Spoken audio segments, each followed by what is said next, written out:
Selamat datang kembali di channel kesayangan kita semua. Apa kabar ibu-ibu dan bapak-bapak hebat dimanapun berada? Sebelum kita masuk ke kisah yang sangat menguras emosi hari ini, mari kita absen dulu yuk. Coba tulis di kolom komentar. Dari kota mana Anda menyimak kisah ini? Apakah ada yang dari Jakarta, Surabaya, Medan, atau bahkan dari luar negeri? Kisah kali ini sangat spesial tentang kesetiaan yang dikhianati oleh kesombongan sebuah jabatan. Saya yakin, banyak dari kita yang merasa relate atau punya kerabat yang pernah mengalami hal serupa. Jadi, pastikan Anda tidak melewatkan satu detik pun dari cerita ini. Sebelum saya mulai, jangan lupa untuk klik tombol subscribe, nyalakan lonceng notifikasinya, dan berikan like sebagai bentuk dukungan agar saluran ini terus berkembang menyajikan kisah-kisah penuh inspirasi. Sudah siap? Mari kita mulai ceritanya. Malam itu, rintik hujan yang turun membasahi kaca jendela rumah sederhana milik Hana seolah menjadi pertanda akan datangnya badai dalam rumah tangganya.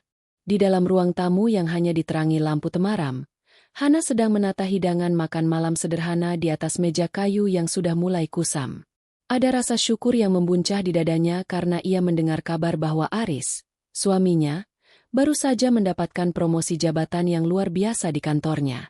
Selama 7 tahun, Hana telah menjadi tulang punggung yang tak terlihat, memberikan seluruh tabungannya, bahkan menjual perhiasan warisan ibunya hanya demi memastikan Aris bisa tampil rapi dan bekerja dengan tenang tanpa beban finansial.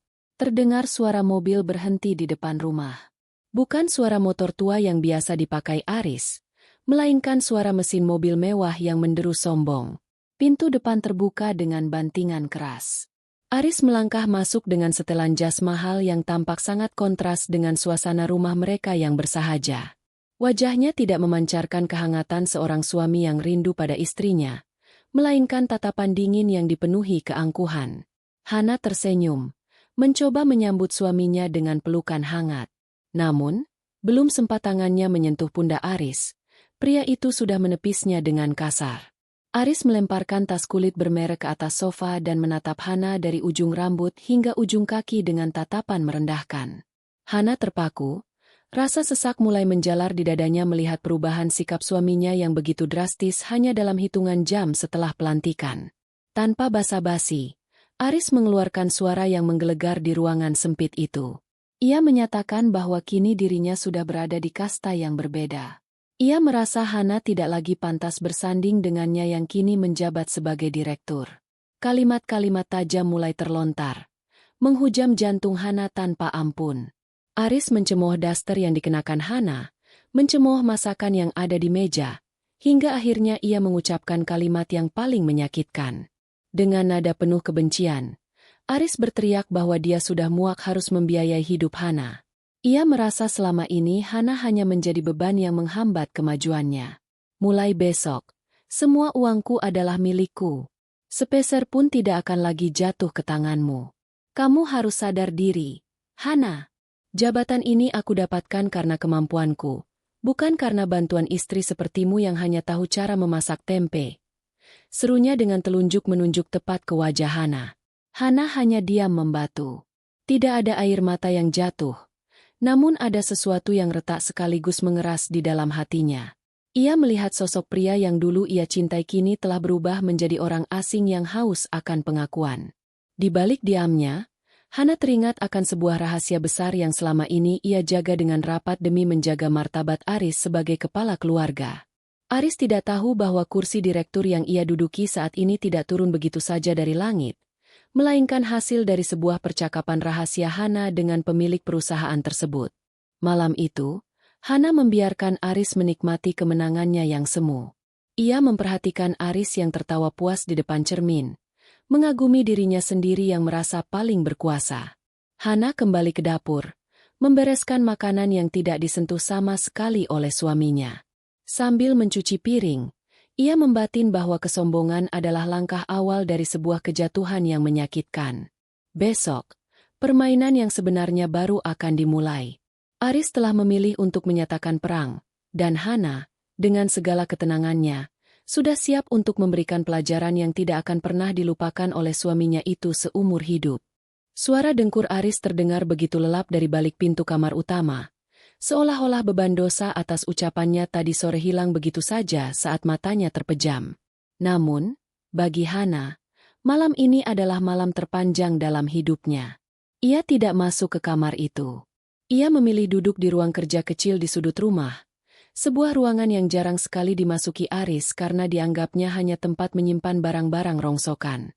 Di pojok ruangan tersebut, tertutup oleh tumpukan kain perca dan majalah lama, terdapat sebuah brankas besi berwarna abu-abu yang nampak kusam dan berdebu. Aris selalu menganggap brankas itu hanyalah peninggalan orang tua Hana yang isinya mungkin hanya surat-surat tanah di kampung yang tidak seberapa nilainya. Dia tidak pernah tahu bahwa brankas itu adalah kunci dari seluruh martabat yang selama ini Hana simpan rapat-rapat. Dengan tangan yang sedikit gemetar namun sorot mata yang tajam, Hana memutar kode kombinasi brankas tersebut. Bunyi klik pelan terdengar, dan pintu besi itu terbuka, menampakkan isinya yang bisa membuat siapapun terbelalak. Di dalamnya bukan hanya perhiasan emas, melainkan tumpukan dokumen legalitas perusahaan, sertifikat saham, dan sebuah stempel besar bertuliskan, Wijaya Group. Hana adalah putri tunggal dari mendiang sang pemilik Wijaya Group, perusahaan properti raksasa yang selama ini menjadi tempat Aris mengadu nasib. Selama ini, Hana sengaja menyembunyikan identitas aslinya. Ia ingin dicintai apa adanya. Ia ingin membangun rumah tangga dari nol bersama Aris tanpa bayang-bayang kekayaan ayahnya. Ia bahkan meminta orang kepercayaan ayahnya, Pak Baskoro, untuk mengawasi dan membantu karir Aris secara rahasia hingga mencapai posisi direktur. Hana mengambil sebuah ponsel lipat tua dari dalam brankas itu. Ponsel yang hanya berisi satu nomor kontak. Ia menarik napas panjang, lalu menekan tombol panggil. Tak butuh waktu lama. Suara di ujung telepon terdengar sangat formal namun penuh hormat.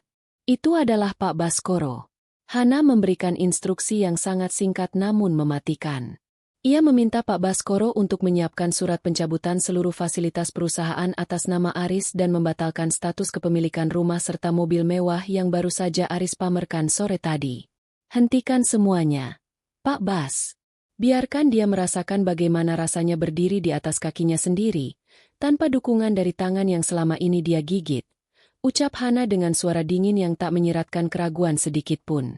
Pengkhianatan Aris telah membunuh sisi lembut Hana yang selama ini selalu mengalah. Bagi Hana, kesabaran ada batasnya, dan Aris baru saja melompati batas itu dengan sangat angkuh. Setelah menutup telepon, Hana menatap sebuah foto pernikahan mereka yang tergeletak di samping brankas. Foto itu diambil 7 tahun lalu, saat Aris masih seorang pria sederhana yang berjanji akan selalu menjaganya. Kini, pria dalam foto itu telah mati, digantikan oleh monster yang rakus akan jabatan. Hana mengunci kembali brankas itu dengan rapat. Ia tahu, besok pagi dunia Aris akan runtuh. Aris yang tadi sore berteriak bahwa uangnya tidak lagi untuk Hana, akan segera menyadari bahwa sebenarnya dialah yang selama ini hidup dari kemurahan hati wanita yang ia hina. Hana pun beranjak menuju sofa, memejamkan mata sejenak, mempersiapkan diri untuk menyaksikan kehancuran yang sudah diundang sendiri oleh suaminya. Mentari pagi baru saja menyembul, namun Aris sudah sibuk di depan cermin besar di kamar utama. Ia merapikan dasi sutranya dengan senyum kemenangan yang tak kunjung hilang. Di benaknya, hari ini adalah hari pertama ia memerintah sebagai raja di kantornya.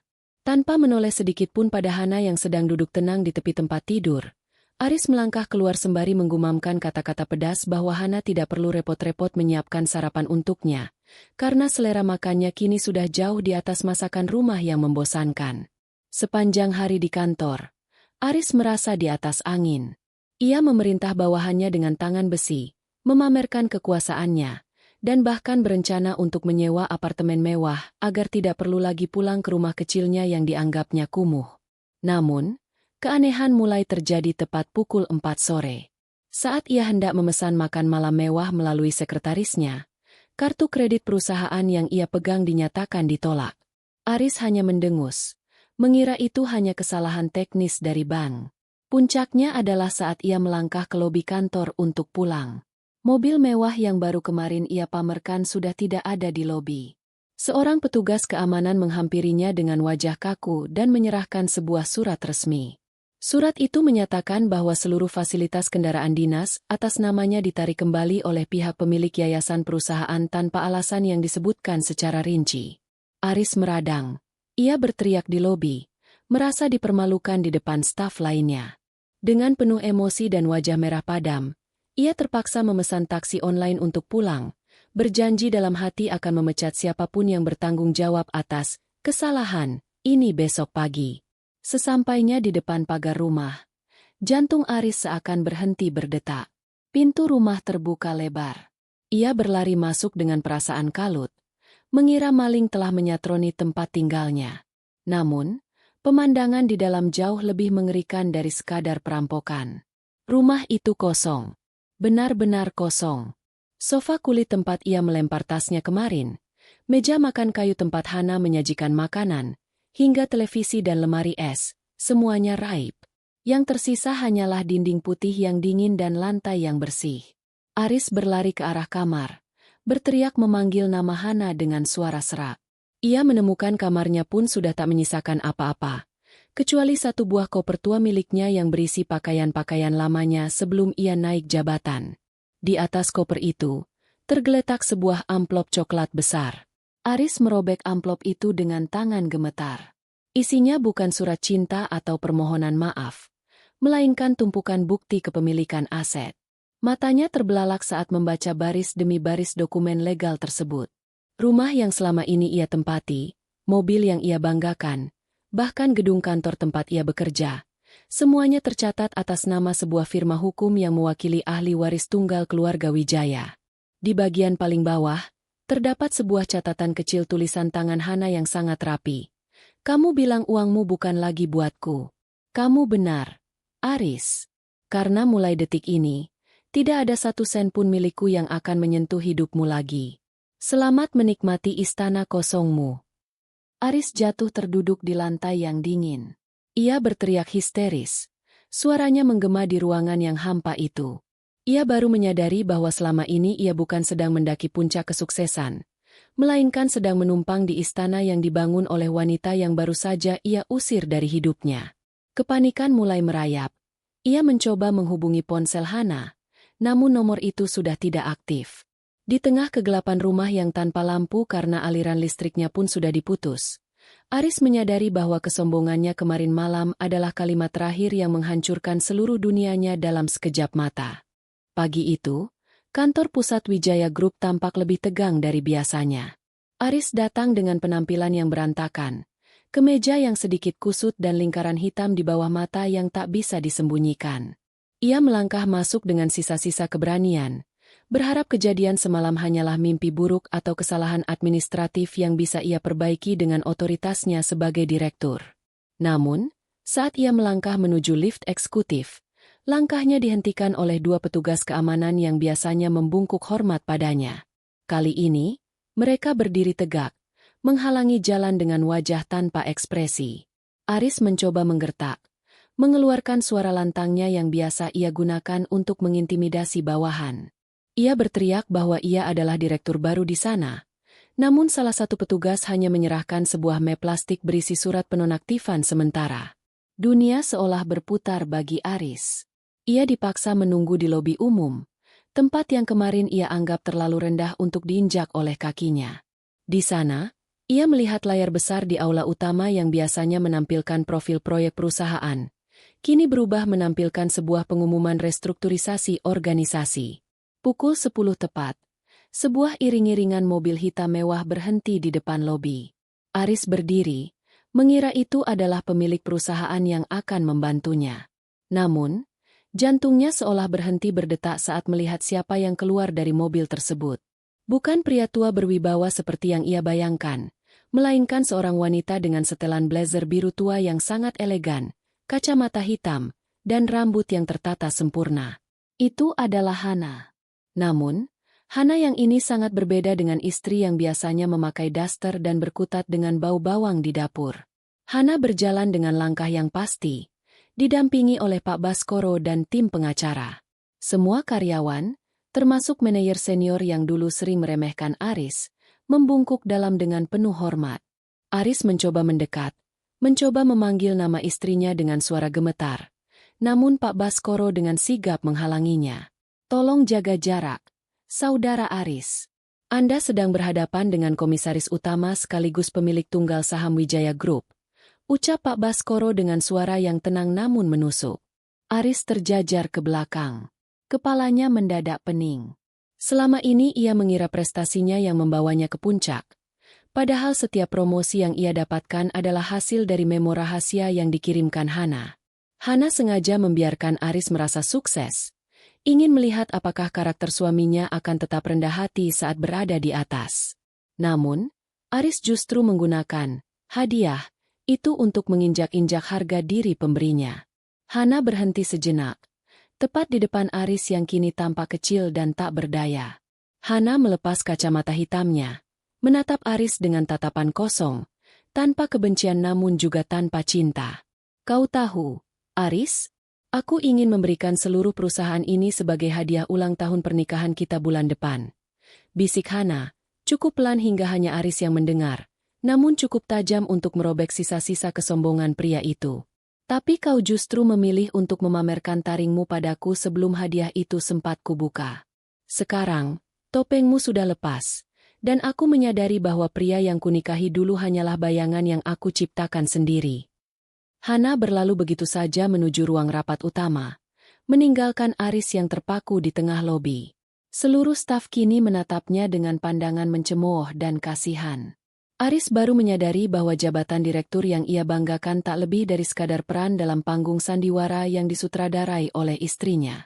Kini, panggung itu telah runtuh, lampu-lampu telah padam, dan Aris tertinggal sendirian di sana, menyadari bahwa ia baru saja membuang berlian demi mengejar batu kali yang ia kira emas. Kehancuran yang dirasakan Aris di lobi kantor hanyalah awal dari mimpi buruk yang lebih panjang. Setelah diusir secara halus oleh keamanan, Aris menghabiskan waktu berjam-jam duduk di pinggir jalan, menatap gedung pencakar langit milik keluarga Hana dengan tatapan kosong. Rasa lapar mulai menyerang. Namun saat ia merogoh saku, ia baru teringat bahwa seluruh kartu kreditnya telah diblokir. Satu-satunya harta yang ia miliki hanyalah beberapa lembar uang ratusan ribu di dompet dan pakaian yang melekat di tubuhnya. Kepanikan mulai berubah menjadi kelicikan. Aris berpikir bahwa ia masih memiliki kesempatan jika ia bisa membujuk Hana secara emosional. Ia yakin, Hana yang lembut dan penyayang pasti masih memiliki celah di hatinya untuk memaafkan. Dengan sisa uang di dompetnya, Aris menyewa taksi menuju rumah orang tua Hana, sebuah mensah megah yang selama ini jarang ia kunjungi karena ia selalu merasa rendah diri. Sepanjang perjalanan, Aris berlatih menyusun kalimat-kalimat manis, permohonan maaf yang puitis, dan janji-janji palsu untuk berubah. Ia berencana bersimpuh di kaki Hana, menangis sejadi-jadinya, dan menyalahkan tekanan pekerjaan atas sikap kasarnya kemarin malam. Ia yakin, taktik suami yang hilaf akan berhasil meluluhkan hati wanita itu sekali lagi. Namun, sesampainya di gerbang mensah, Aris disambut oleh kenyataan pahit. Bukan Hana yang menunggunya, melainkan deretan koper miliknya yang sudah tertumpuk rapi di luar pagar. Pak Baskoro sudah berdiri di sana dengan dua orang pengawal berbadan tegap. Aris mencoba menerobos masuk, berteriak memanggil nama Hana dengan suara yang dibuat serak seolah sedang sangat menderita. Ia berteriak bahwa ia sangat mencintai Hana dan bahwa jabatan itu telah meracuni pikirannya. Ia memohon untuk diberi kesempatan satu kali saja untuk menjelaskan semuanya. "Cukup, Saudara Aris," potong Pak Baskoro dengan nada bicara yang sangat tenang namun penuh wibawa. "Ibu Hana tidak ingin menemui Anda. Beliau sudah memberikan semua yang Anda butuhkan untuk memulai hidup baru dari nol. Sama seperti saat Anda pertama kali datang ke rumah ini 7 tahun lalu tanpa membawa apa-apa." Pak Baskoro menyerahkan sebuah map berisi rincian saldo rekening bersama yang selama ini digunakan untuk keperluan rumah tangga. Aris segera menyambarnya, berharap masih ada sisa dana ratusan juta di sana. Namun, matanya nyaris melompat saat melihat angka yang tertera. 0, 0. Aris berteriak menuduh Hana telah mencuri uangnya. Ia merasa selama setahun terakhir, gajinya sebagai manajer senior dan bonus-bonusnya masuk ke sana. Namun, Pak Baskoro hanya tersenyum tipis, sebuah senyuman yang sangat menghina. Ia menjelaskan bahwa seluruh biaya hidup Aris, mulai dari cicilan mobil, sewa apartemen rahasia yang ternyata sudah diketahui Hana, hingga biaya perawatan diri Aris, jauh melampaui gaji bersihnya. Selama ini, gajimu bahkan tidak cukup untuk membayar biaya parkir dan pajak mobil mewah yang kamu pakai. Ibu Hanalah yang menutupi kekurangannya setiap bulan. Jadi, secara hukum, kamulah yang berhutang pada perusahaan, jelas Pak Baskoro. Mendengar hal itu, Aris merasa dunianya benar-benar runtuh. Ia mencoba membuat keributan lebih besar, memaki-maki nama Hana dan menyebutnya sebagai istri yang durhaka karena mempermalukan suami. Namun, sebelum ia sempat melontarkan makian lebih jauh, Pak Baskoro memberikan kode kepada pengawal untuk menyeret Aris menjauh dari area properti. Di depan para tetangga elit yang mulai keluar rumah karena penasaran, Aris diseret dan dilemparkan ke trotoar bersama koper-kopernya yang sudah usang. Aris terduduk lesu di atas kopernya di pinggir jalan raya. Orang-orang yang lewat menatapnya dengan pandangan jijik, melihat seorang pria berjas namun terlunta-lunta seperti gelandangan kelas atas. Ia baru menyadari bahwa tanpa bayang-bayang Hana, ia hanyalah seorang pria biasa dengan kemampuan yang pas-pasan dan ego yang terlalu besar. Ia mencoba mencari muka, namun yang ia dapatkan justru hilangnya harga diri yang paling dalam. Di tengah keputusasaan itu, sebuah pesan singkat masuk ke ponselnya yang layarnya sudah retak. Pesan dari nomor tak dikenal yang berbunyi, "Uangmu bukan lagi untukku, dan kehormatanmu bukan lagi urusanku. Selamat berjuang dengan hasil kerjamu sendiri, Direktur." Aris hanya bisa meraung, menyadari bahwa permainan ini sudah lama dimenangkan oleh istri yang ia remehkan. Malam itu, Aris terpaksa menginap di sebuah hotel melati murah di pinggiran kota. Bau ape kasur dan suara bising kendaraan di luar sana seolah mengejek nasibnya yang terjun bebas dalam hitungan jam.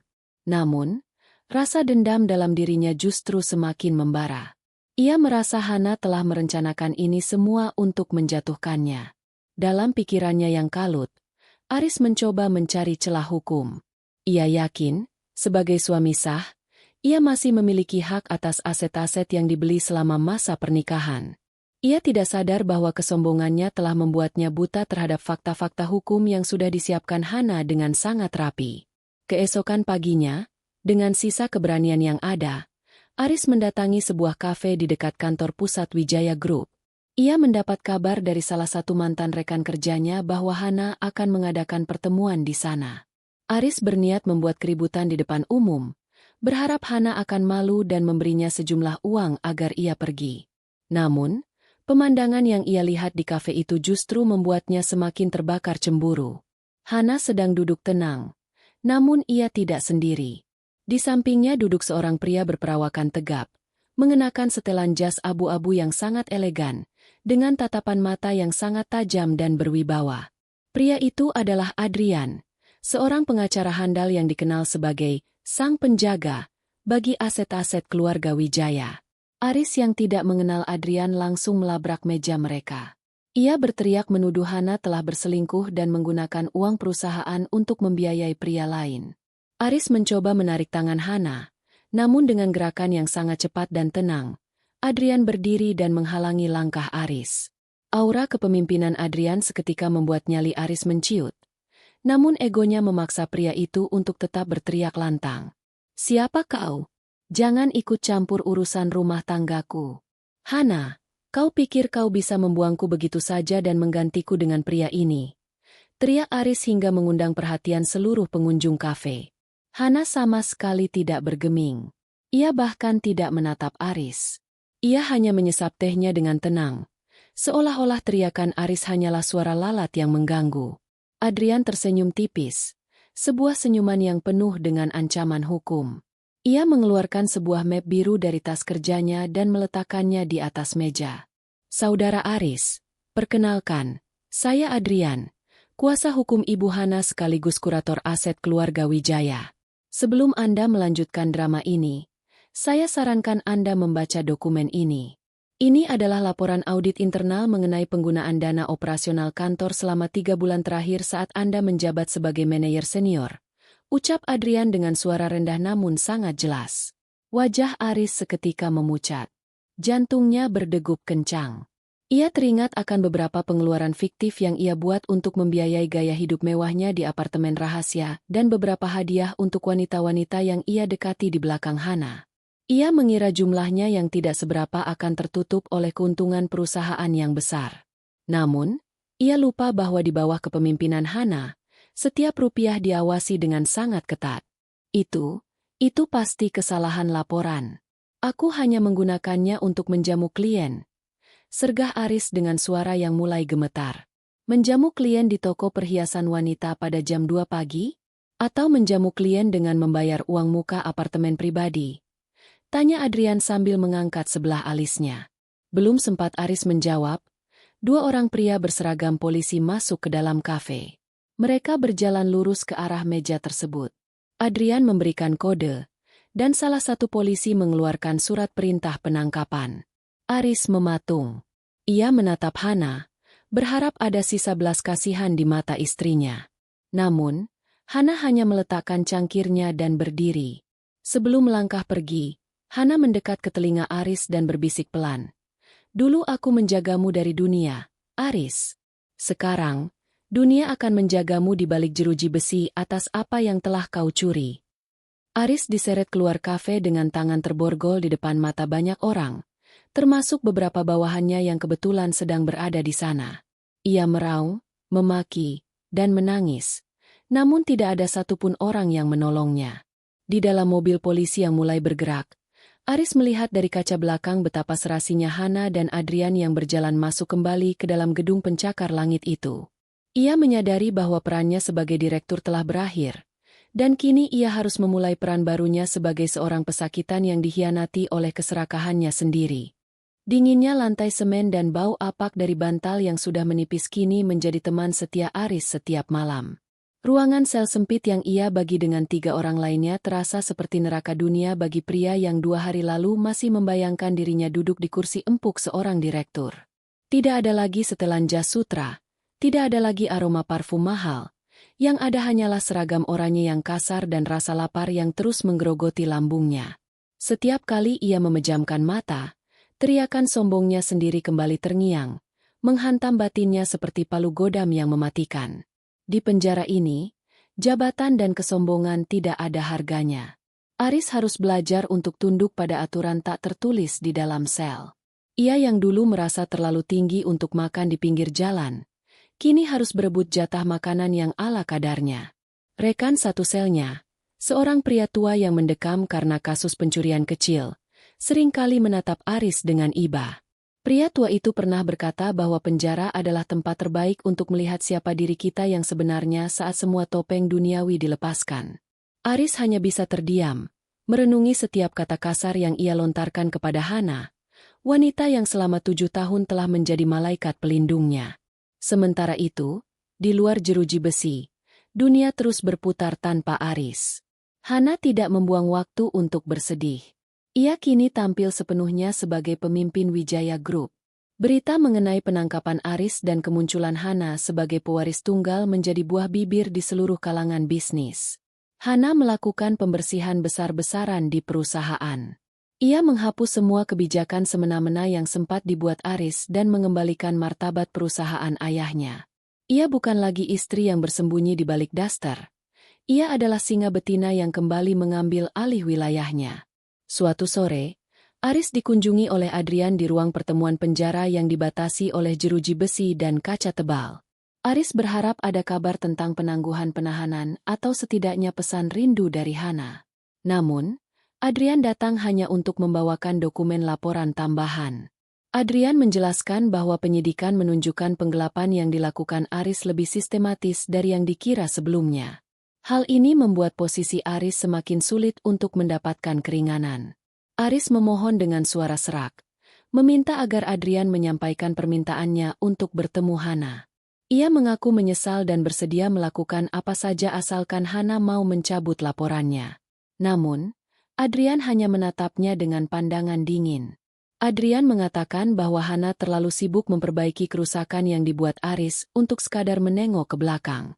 Ibu Hana menitipkan pesan, ucap Adrian sebelum beranjak.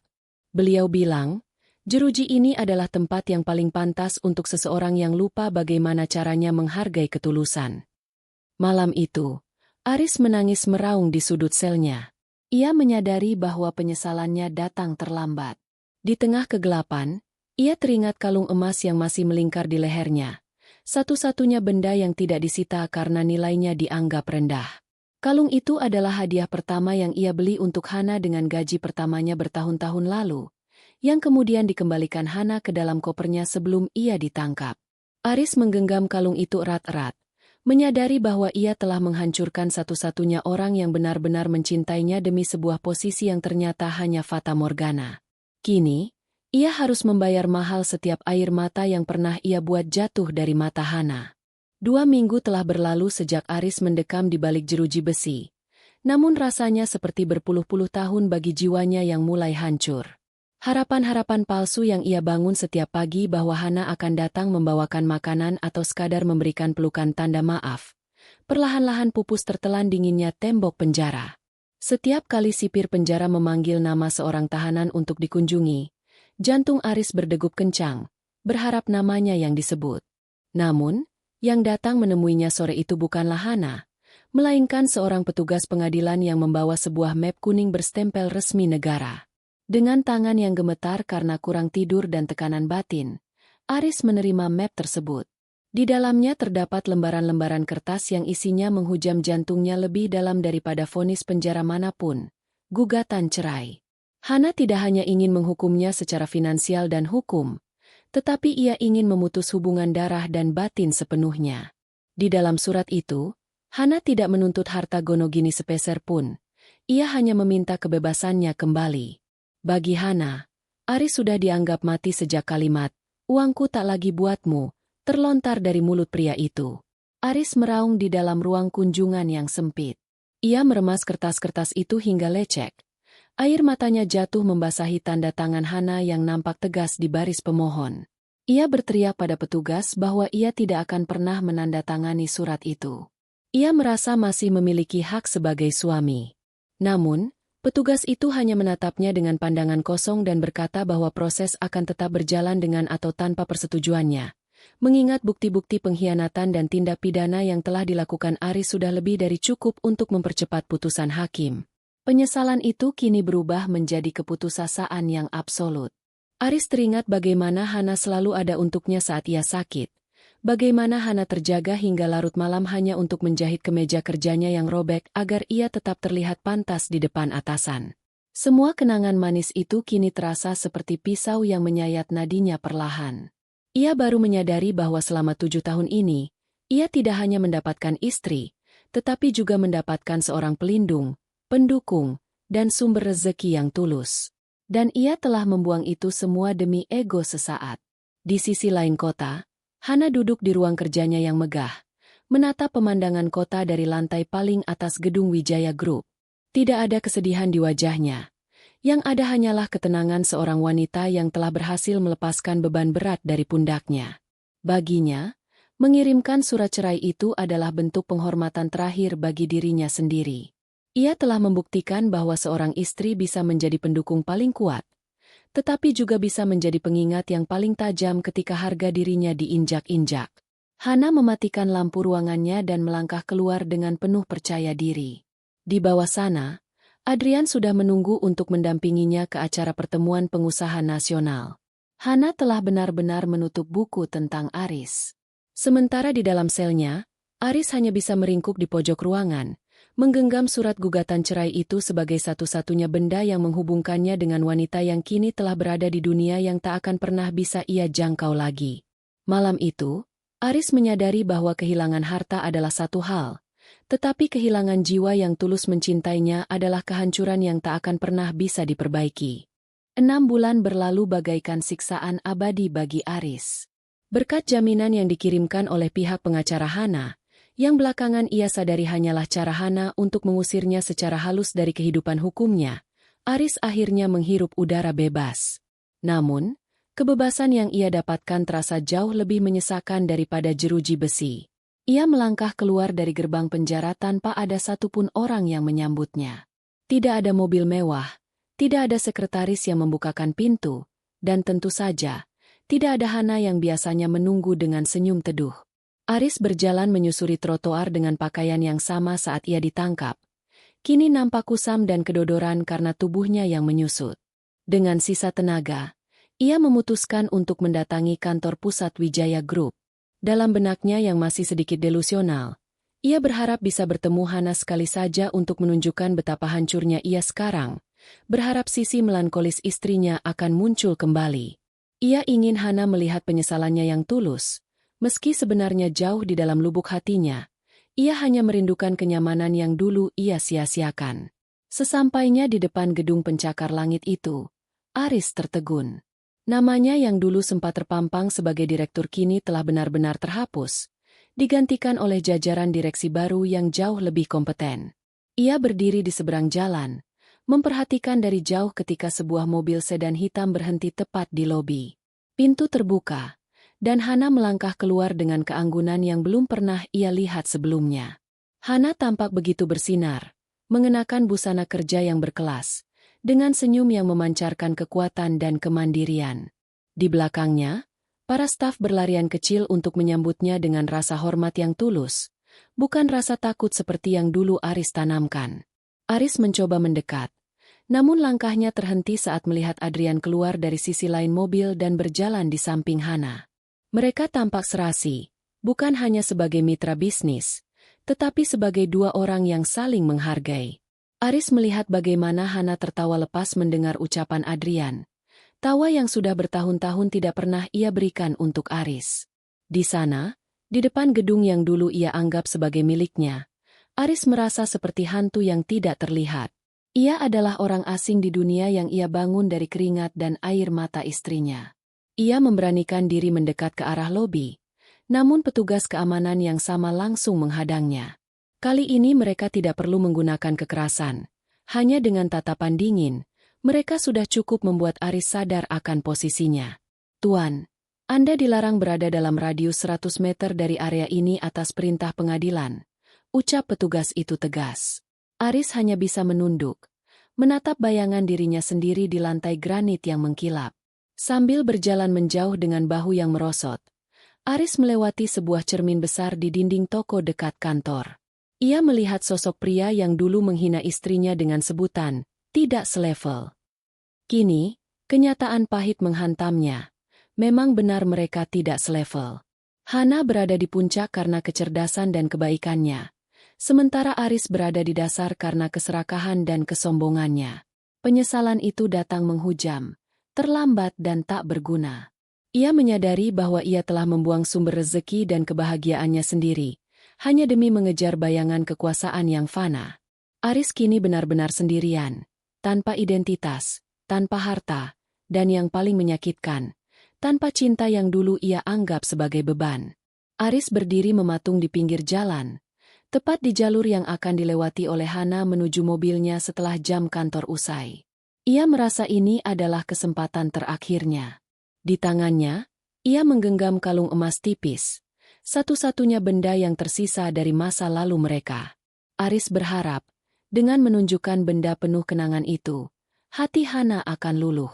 Ia membayangkan sebuah adegan drama di mana Hana akan menangis, memeluknya, dan mengajaknya pulang ke kehidupan mewah yang kini dimiliki wanita itu. Ia merasa, setelah semua penderitaan di penjara, ia layak mendapatkan pengampunan. Saat Hana keluar dari lobi bersama Adrian, Aris segera merangsek maju sebelum petugas keamanan sempat bertindak. Dengan wajah memelas dan mata yang berkaca-kaca, ia berlutut di atas aspal yang panas. "Hana, lihat ini!" teriak Aris sambil mengangkat kalung emas itu tinggi-tinggi.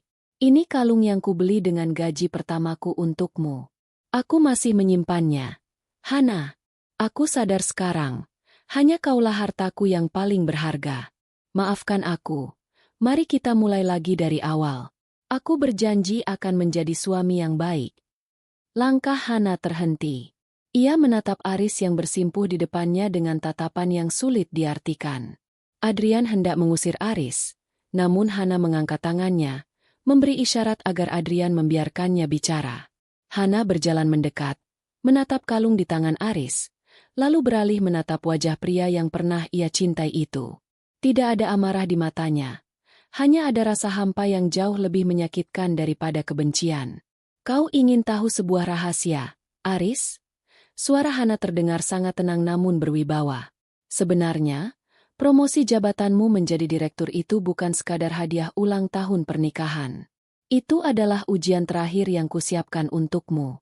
Ayahku sebelum meninggal berpesan agar aku memberikan seluruh warisan keluarga Wijaya kepadamu jika kau terbukti sebagai pria yang setia dan rendah hati saat berada di puncak.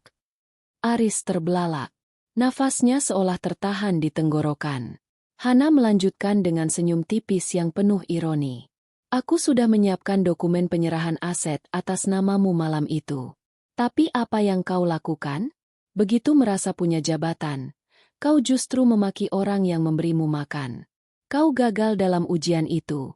Aris, kau sendiri yang menutup pintu menuju kekayaan yang kau impikan hanya karena kesombonganmu yang tak seberapa itu. Dunia Aris seakan runtuh untuk kesekian kalinya. Ternyata, ia nyaris memiliki segalanya. Namun ia menghancurkannya sendiri dengan mulutnya yang berbisa. Dengan tangan gemetar, ia menyodorkan kembali kalung itu. Ambillah ini, Hana, sebagai tanda bahwa aku masih mencintaimu. Hana mengambil kalung emas itu dari tangan Aris. Ia memperhatikannya sejenak, mengenang masa-masa sulit saat mereka masih makan sepiring berdua. Namun, sedetik kemudian, ia memanggil seorang pengemis tua yang kebetulan lewat di trotoar tersebut. Di hadapan mata Aris yang terbelalak, Hana meletakkan kalung itu di telapak tangan sang pengemis. Ambillah, Pak. Jual kalung ini untuk makan Anda hari ini. Benda ini sudah tidak punya harga lagi di mata saya, ucap Hana lembut kepada pengemis itu. Ia kemudian berbalik menatap Aris untuk terakhir kalinya. Cinta tidak bisa dibeli dengan kenangan yang sudah kau hianati sendiri. Selamat tinggal, Aris. Hana masuk ke dalam mobil mewah bersama Adrian, meninggalkan Aris yang masih bersimpuh di aspal. Mobil itu melaju perlahan, meninggalkan debu yang menerpa wajah Aris yang kini penuh dengan air mata penyesalan. Sang pengemis mengucapkan terima kasih dan berlalu, sementara Aris kini benar-benar tidak memiliki apa-apa lagi. Ia kembali menjadi orang biasa, tanpa identitas, tanpa jabatan, dan tanpa wanita yang selama ini menjadi sumber keberuntungannya. Aris akhirnya menyadari bahwa ketika ia memutuskan untuk membuang istrinya demi harta, ia sebenarnya sedang membuang seluruh hidupnya ke dalam jurang kehampaan yang tak berujung. Selesai. Demikianlah akhir dari perjalanan Aris dan Hana. Ibu-ibu dan bapak-bapak, itulah akhir dari perjalanan panjang Hana dan Aris. Sebuah kisah yang mengajarkan kita bahwa setinggi apapun burung terbang, ia tidak akan pernah bisa melayang tanpa sayapnya. Begitu juga seorang pria, setinggi apapun jabatannya, ia tidak akan pernah benar-benar sampai ke puncak tanpa doa dan dukungan tulus dari seorang istri yang mendampinginya sejak nol. Aris kehilangan segalanya bukan karena dia tidak mampu bekerja, tapi karena dia kehilangan rasa syukur. Dia lupa bahwa rezeki yang dia nikmati adalah titipan Tuhan melalui tangan orang yang paling dekat dengannya. Di sisi lain, Hana membuktikan bahwa kelembutan seorang wanita bukan berarti kelemahan. Ketika harga dirinya diinjak, dia mampu berdiri tegak dan mengambil kembali apa yang memang menjadi haknya. Pesan moralnya sangat dalam. Jangan pernah meremehkan orang yang bersamamu saat kamu bukan siapa-siapa, karena bisa jadi, dialah alasan mengapa Tuhan mengangkat derajatmu hari ini. Sekali kita mematahkan hati orang yang tulus, bahkan emas permata pun tak akan bisa menyatukannya kembali. Terima kasih sudah menyimak kisah ini dari bab pertama hingga akhir. Saya sangat terharu membaca komentar-komentar Anda selama ini. Sebelum kita berpisah, jangan lupa berikan like terakhir untuk bab penutup ini. Bagi yang belum, silakan klik subscribe agar kita bisa bertemu lagi di kisah-kisah penuh inspirasi berikutnya. Sampai jumpa di video selanjutnya. Tetaplah rendah hati, dan jagalah orang-orang yang tulus mencintai Anda. Saya pamit. Salam hangat untuk keluarga di rumah.